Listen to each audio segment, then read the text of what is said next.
everybody, I'm Diane Spadola and welcome to the Thursday afternoon tune-up.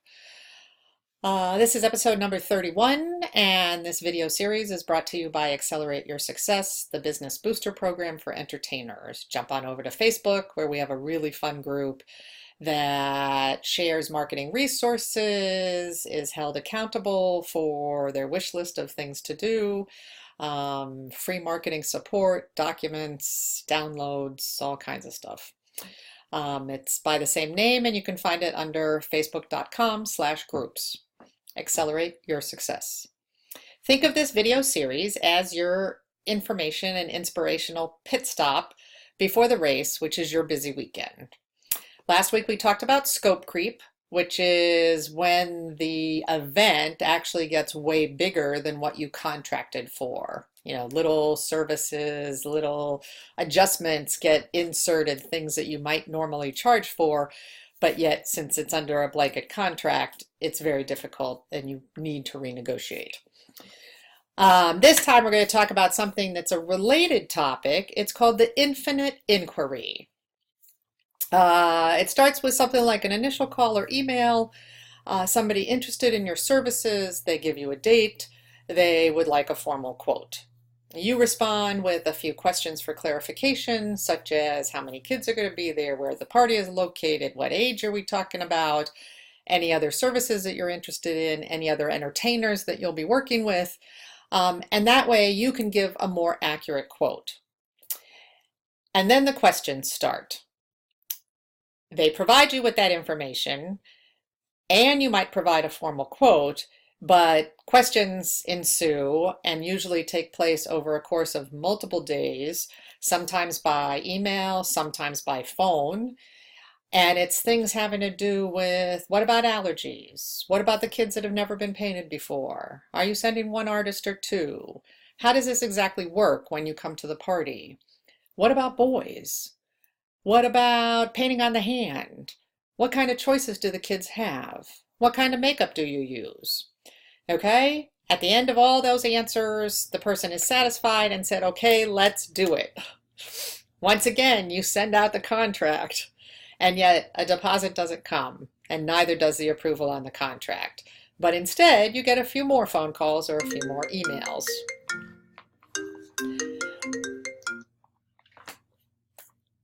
Those few more emails and few more calls sometimes are reiterating the same things that you've already talked about. I actually got one where the party was in 4 days and the gentleman wanted to come to my office and see where I worked in order to be able to have the final discussion and pay me a deposit. I told him he'll have to come to Cleveland and should I expect him in about 7 hours.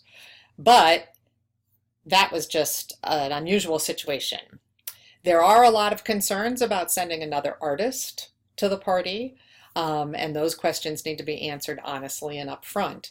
If your artists are not as talented as you are, then you need to explain that. And if they are, you need to provide that person with the confidence that they'll be receiving the quality that you have provided, since that's the reason why the individual is calling you in the first place. I've had people that wanted to know why the testimonials on our website refer to me, and then I'm sending out another artist. If they scroll down, they'll see that there are plenty of testimonials on my website that actually refer to other artists by name, and they're free to select any one of those or trust me to make the decision. So in any case, questions, questions, questions. Obviously, he didn't come to my office. Obviously, we did book the party, although it was only 3 days before the party when he actually booked. I had to gently push him to do that. So let's talk about the reasons why the infinite inquiry goes on forever. First of all, there's a language barrier. That was the situation here, that I had to repeat myself because he did not understand everything that I was saying, and I, of course, didn't understand everything that he was saying. So I may not have even had the questions right when I was trying to answer them. So if it's a language issue, sometimes typing your response or texting is a better alternative to actually verbally talking on the phone. Calling others. They are basically out looking for other artists besides just you. And as a result, they're waiting for those other artists to respond with either a price or a service package. So they're kind of dragging you along while they're waiting to make their final decision. A third reason why they haven't made their decision to move forward is that they don't have the money. They're waiting for a paycheck. They're waiting for their credit card bill to clear. They're waiting for a bonus. They're collecting money for a block party from their neighbors and friends. The number 4 reason is that they're not really convinced of the value that you're providing. This is a big issue, and this is something that you need to address with your website, your phone conversation, and your emails back and forth to that prospect. They're not sure that you're worth the money, and that's something that you can only address by sharing with them what the full package of services is that you provide.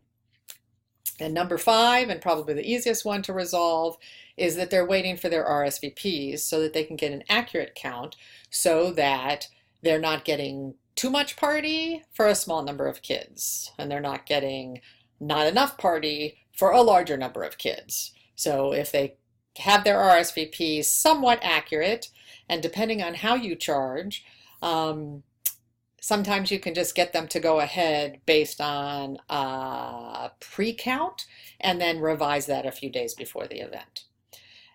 The number 1 reason why your clients have not moved to a booking is because you have not asked for the gig. So you need to use language such as, are you ready to book? Are you ready to sign the contract? Is there anything else that I can tell you that will enable you to have confidence in our services? Are there any other objections that I can handle for you? Is there anything else that would make you feel more comfortable about signing with us? All of those things are ways to move them towards a booking, and I encourage you to use them or think of others that work with your own personal style.